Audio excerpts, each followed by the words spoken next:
Hello বন্ধুরা, কেমন আছো সবাই? আশা করি সকলে ভালো আছো। আমিও খুব ভালো আছি।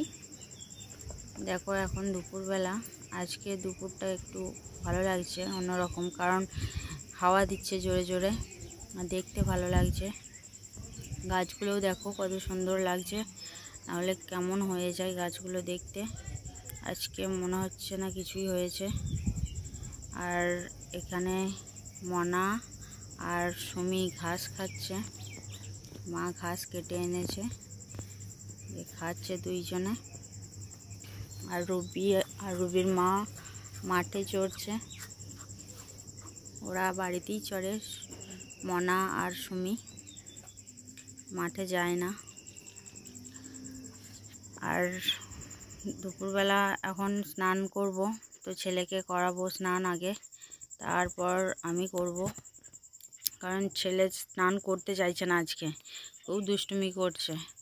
অন্য দিন নিজেই বলে, মা আমি স্নান করব, আমাকে জল টিপে দাও, জল ভরে দাও গামলায়। আমি জল দিই, ও বসে বসে খেলা করে জল নিয়ে। কিন্তু আজকে বলছি আমি করিয়ে দিই, বলছে না স্নান করব না। আর আমাদের কলতলায় এখন প্রচণ্ড রোদ হয়, আর শীতকালে এখানে রোদ দেখাই যায় না। খুব জোর একটার সময় করে একটু আসে তো চলে যায়, তখন কলতলায় স্নান করতে ইচ্ছে করে না। আর এই গরমকালে বাপরে প্রচণ্ড রোদ, মুখে রোদরা লাগে। আর ছেলে দেখো কান্নাকাটি করছে, আজকে বলছে স্নান করব না আজকে, সাবান মাখতে চাইছে না। আর অন্য দিন নিজেই সাবান নেবে, তো নিয়ে কি করে জলের মধ্যে সাবানটাকে ভিজিয়ে রাখে, সাবান নষ্ট করে দেয়। তো আজকে কি হয়েছে কে জানে, বলছে আমি স্নান করব না। আর আজকের ওয়েদারটা খুবই ভালো লাগছে, কারণ জোরে জোরে হাওয়া দিচ্ছে তো, ওর জন্য। না হলে অন্য দিন বাপরে প্রচণ্ড তাপ লাগে। আর এখন আজকে তাপটা কিছু মনেই হচ্ছে না, ওর জন্য বিশেষ করে একটু দেরিতেই। ছেলেও বলছে আমি স্নান করব না, পরে করব। এখনও বলেই যাচ্ছে আমি এখন করব না। আমি জোর করিয়ে করাচ্ছি, কারণ প্রায় 12:30 বেজে গেছে। স্নান তো করতেই হবে, না হলে 11টার মধ্যে স্নান করিয়ে দিই। তারপর কিছুক্ষণ খেলা করে ওর ভাইয়ের সঙ্গে। ওর একটা ভাই আছে, ভাইয়ের সঙ্গে খেলা করে, তারপর ভাত খাওয়াই, দিয়ে ঘুম পাড়িয়ে দিই। আর ওর বাবা বাড়িতে এলে তো ব্যাস হয়েই গেল, বলবে বাবার সঙ্গে স্নান করব। আমি বাবার সঙ্গে স্নান করব, বাবার পিছন ছাড়ে না, বাবা যেদিকে যাবে ওই যেতে চাইবে। বাবা কই, বাবা কই।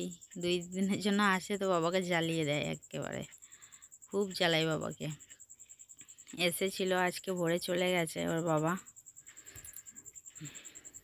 সকালে উঠে খুঁজছিল মা বাবা কই, ভোরের দিকে যায় তো তখন ওর ঘুম ভাঙে না, তখন ও ঘুমায়।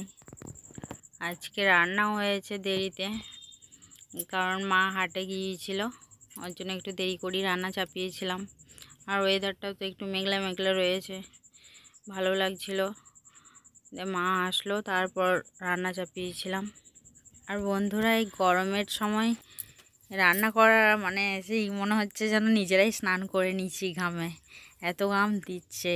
এই উনানে সামনে বসে রান্না করা, আর এত ঘাম, আর প্রচণ্ড ঘাম দিচ্ছে।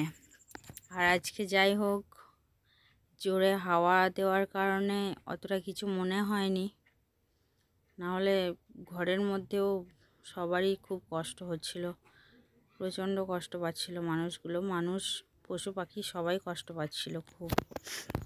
তো চলো, স্নান করানো হয়ে গেছে, ওকে গা মুছিয়ে আমি স্নান করে নেব, তারপর দুপুরের খাওয়া দাওয়া হবে। চলো বন্ধুরা, ভাত বাড়া হয়ে গেছে, এবার ভাত খাবো, মা বাবা আমি আর ছেলে। তো সবাইকে ধন্যবাদ, ভালো থেকো সকলে, টাটা।